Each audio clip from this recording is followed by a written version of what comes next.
பிரதமர் நரேந்திர மோடி அவர்கள் இஸ்ரேலுக்கு பயணம் செஞ்சாரு. என்னைக்கு பயணம் செஞ்சாரு? பிப்ரவரி 25 மற்றும் 26 வந்து பார்த்தீங்கன்னா அரசு முறை பயணமா சென்றிருந்தார். இஸ்ரேல் நாடாளுமன்றமான கினெஸ்ட், ரைட்டுங்களா, பிரதமர் மோடி வந்து பாத்தீங்கன்னா உரையாற்றினார்.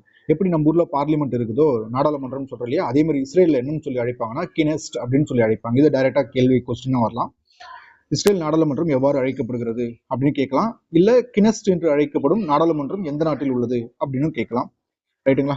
சோ இஸ்ரேல் நாடாளுமன்றத்தில் உரையாற்றிய முதல் இந்திய பிரதமர் என்ற பெருமையை மோடி அவர்கள் பெற்றார். ரைட்டுங்களா? சோ இஸ்ரேல் நாடாளுமன்றத்தில் உரையாற்றிய முதல் இந்திய பிரதமர் யாரு? நரேந்திர மோடி அவர்கள் மட்டும்தான். அது இவருக்கு ஒரு விருது வழங்கப்பட்டுள்ளது. என்ன விருது அப்படின்னு சொல்லி பார்த்தீங்கன்னா இஸ்ரேல் நாடாளுமன்றத்தினுடைய உயரிய கௌரவமான விருது.